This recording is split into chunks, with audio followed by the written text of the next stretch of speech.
Okay, Mr. Thomas, how have been your experience in the CCXP Mexico? Well, it's been really nice. It's funny because last time I was in Mexico City was 1964, exactly 60 years ago this year. Then I was just, driving around, having fun. Now here I am as a headliner of this convention. It's kind of nice. When I came back there, I was still buying old comic books. There was Santo, the masked wrestler, remember, and everything, and a bunch of things like that. Now here I am, this gigantic thing with all these comic books and wonderful collections. It's really wonderful to see what's happened over the last few decades to comics and related items. Okay. In the last year, a Mexican artist, the Master Pegaso, has had the chance to work with you in the Young Carter books. Could you tell us what your experience with Master Pegaso? Who's that? The Master Rodolfo Garcia Pegaso, the artist Pegaso. Yeah, right. Yes, I can forget his real name, but because Rodolfo. Because I always call him just Picasso, because that's what he was. It's been very good. We've been working together for about 5, 6, 7 years now, doing John Carter of Mars for the Edgar Rice Burroughs website. And it's really funny. The funny thing is, I actually quit a couple of weeks ago. About a month ago, I decided to quit. I just needed to do a little less work. And then I got thinking, I hate to do it. So I went back and I told Edgar Rice Burroughs I'd still do it. So we started up working again. He said he might be at this convention, but I haven't seen him yet. He's right over here in the well, we'll get together today or tomorrow or something. I'd like to meet. We've never met. We just exchanged emails for the last 5 or 10 years. Okay. We got about 230 strips together, though. Oh, okay. Yeah. I think he's working on a number of 230 now. We're on the second of the 10 Martian books.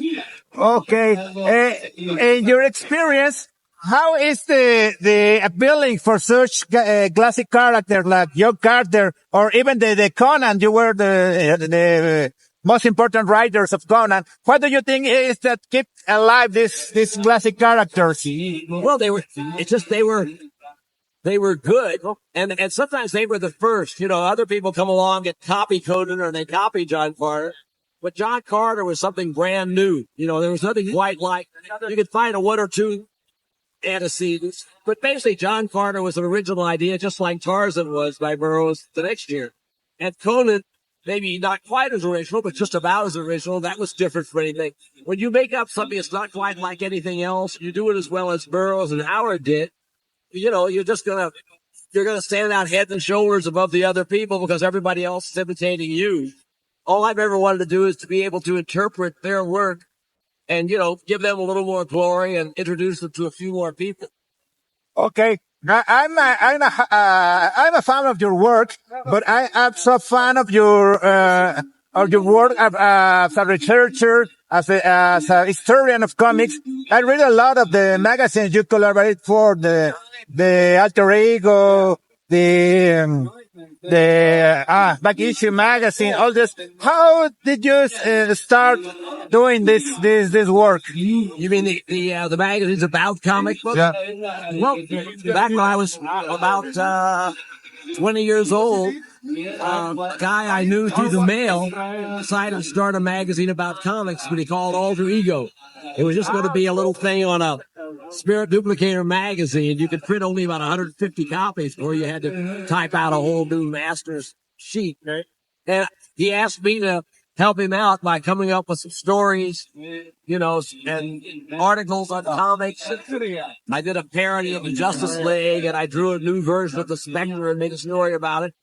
And the next thing you know, I was spending a lot of my time when I was teaching as high school back in that time. I just was spending a lot of my time on fanzines, as they called them. And eventually that work helped kind of lead me into working for comics, for professional comics. And when that work, when I got to hit about 60 or so, and I still had some comics work, but not quite as much, I decided, well, what did I really enjoy doing I'd like to do now that I have a little more time on my hands? And I said, I'd like to do another version of that kind of thing, and we do it at a little more professional level. So that's what I'm doing for the last. The issue comes out of Alter Ego in 2 months will be the 25th anniversary of the revival of Alter Ego at that company tomorrow's. Doesn't seem possible to be doing that for 25 years, but I have. Okay. And what is your opinion of the actual state of the comic book industry? Well, it's kind of weak now. I think all publishing is hurt, though. You know, it's not just comic books. People are, they want to see things on screens now, and they don't read as much. So, and everything, I don't think, it's not that I don't think this comics may survive, but, everything has its kind of season. At one time, movies were more popular than probably they are now. At one time, people paid attention more to television. Now it's streaming. I mean, when the technology changes, things change. I mean, Gutenberg discovered the printing press, and that was a revolution. When they started printing newspaper strips on Sunday with color strips, that was a revolution. When they suddenly discovered they could print little comic books and sell them for a dime on the same presses, that was a revolution. So there'll always be another one. Everybody who comes along and thinks that whatever is right now is the final thing is just fooling themselves, because 5 years from now, 10 years from now, or 50 years from now, there'll be something new.